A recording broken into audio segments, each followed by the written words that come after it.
요한계시록 5장 1절에서 7절까지 우리 같이 한번 읽어보겠습니다. 내가 보매 보좌에 앉으신 이의 오른손에 두루마리가 있으니 안팎으로 섰고 일곱 인으로 봉하였더라. 또 보매 힘있는 천사가 큰 음성으로 외치기를 누가 그 두루마리를 펴며 그 인을 떼기에 합당하냐 하나 하늘 위에나 땅 위에나 땅 아래에 능히 그 두루마리를 펴거나 보거나 할 자가 없더라. 그 두루마리를 펴거나 보거나 하기에 합당한 자가 보이지 아니하기로 내가 크게 울었더니 장로 중에 한 사람이 내게 말하되 울지 말라. 유대 지파의 사자 다윗의 뿌리가 이겼으니 그 두루마리와 그 일곱 인을 떼시리라 하더라. 내가 또 보니 보좌와 네 생물과 장로들 사이에 한 어린 양이 서 있는데 일찍이 죽임을 당한 것 같더라. 그에게 일곱 뿔과 일곱 눈이 있으니 이 눈들은 온 땅에 보내심을 받은 하나님의 일곱 영이더라. 그 어린 양이 나와서 보좌에 앉으신 이의 오른손에서 두루마리를 쥐하시니라. 아멘. 우리가 계시록 4장에서는 보좌에 앉으신 하나님의 영광스러운 모습 그리고 하늘에서 드려지는 예배의 광경을 살펴보았습니다. 이제 5장에 넘어오면 경배의 대상이 보좌에 앉으신 하나님에게서 이제 우리를 위하여 죽임을 당하신 예수 그리스도에게로 옮겨집니다.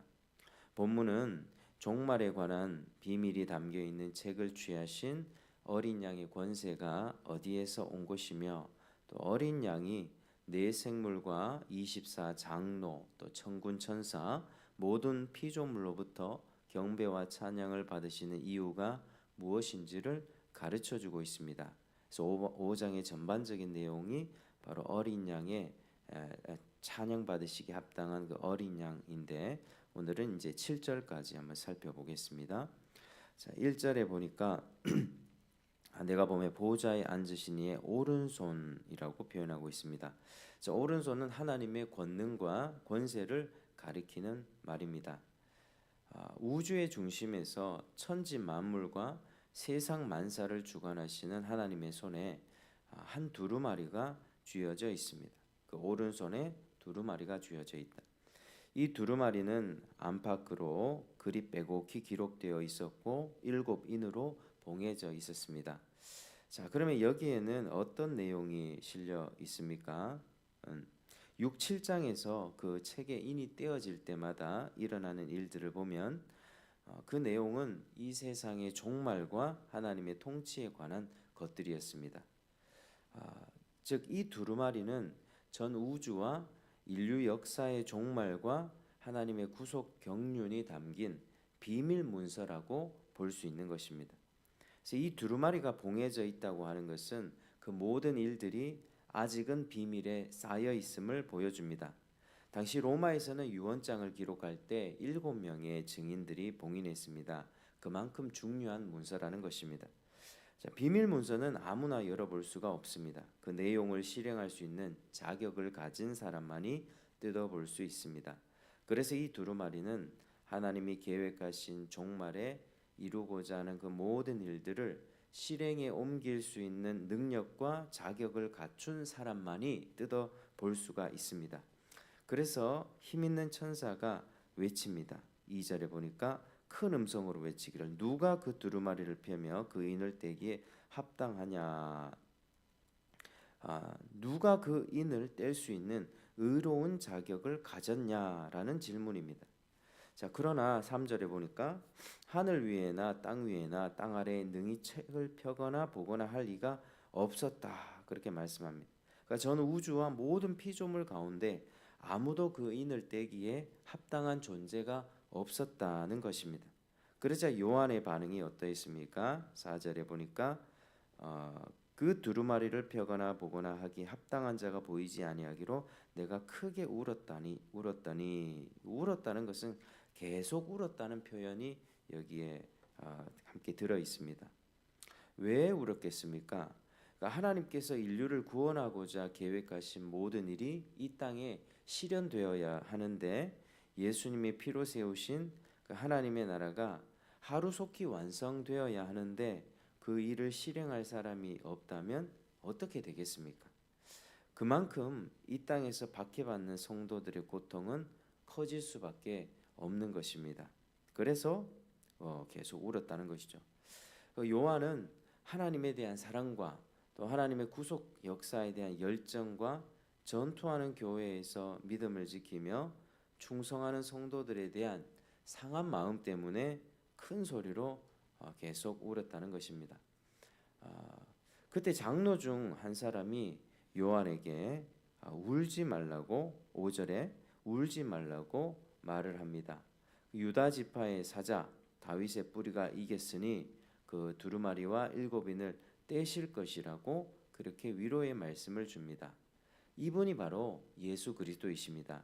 유대 지파의 사자라고 했습니다.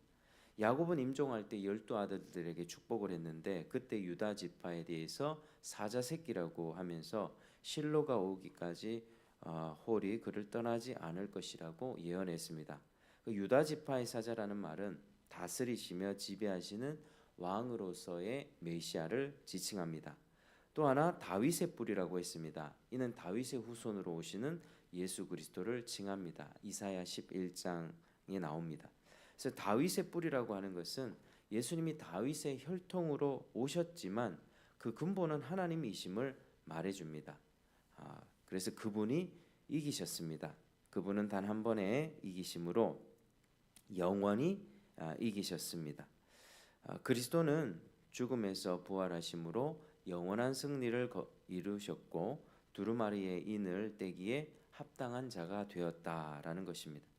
자, 그러면 이제 유다 지파의 사자이자 다윗의 뿌리이신 그리스도께서 이기신 모습이 어떠합니까?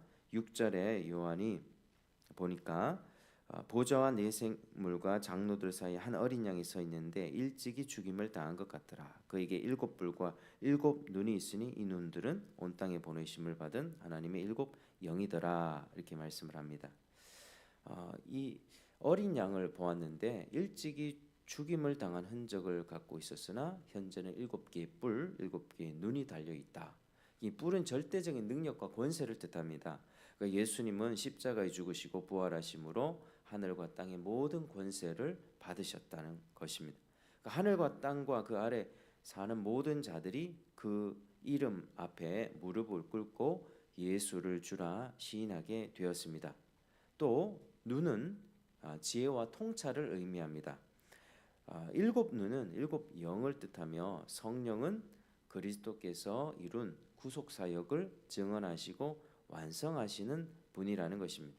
그래서 이는 그리스도께서 성령을 세상에 보내셔서 땅 끝까지 복음을 증언하실 것을 말해주는 것입니다. 자, 7절에 보니까 일곱 개의 뿔과 그 일곱 눈을 가지신 그리스도께서 그 어린 양께서 보좌에 앉으신 이의 오른손에서 두루마리를 취하시니라. 하나님의 손에서 그 책을 취하셨다고 말씀합니다. 이는 하나님께서 계획하신 모든 역사가 그리스도에게 위임되었음을 말해주는 것입니다. 그러니까 어린 양이신 그리스도께서 그 두루마리의 인을 떼심으로 하나님의 구속 계획을 차질 없이 실행하고 완성하실 권한을 위임받게 되셨습니다. 자, 오늘 말씀을 정리를 하겠습니다. 예수님은 세상의 모든 역사에 대한 결정권을 행사하시고 궁극적으로는 완전한 하나님의 나라를 이루고 계십니다. 종말에 그분의 구속 사역을 완성하실 것입니다. 그리스도는 교회의 머리이자 우리의 대장이 되십니다. 그러므로 음부의 권세가 이기지 못하는 것입니다.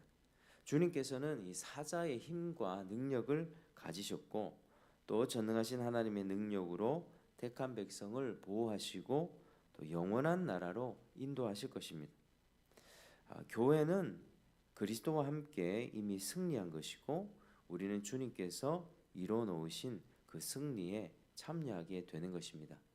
그래서 오늘 이 말씀을 통해서 아무도 그 두루마리를 취할 수가 없는데 이 하나님의 구속 사역 또 인류의 종말과 이런 그런 경륜이 담긴 비밀 문서를 다룰 수 있는 분은 오직 예수 그리스도밖에 없었다는 것입니다. 그 예수 그리스도께서 이 세상 역사의 중심에 있습니다.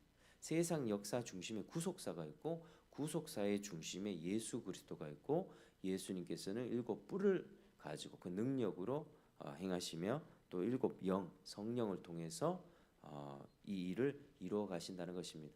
그래서 우리의 세상 역사는 어떻습니까? 어저께 뭐 사건 사고가 터지면서 비행기 추락하는 그런 일들을 보면서 그런 상상을 해봤습니다.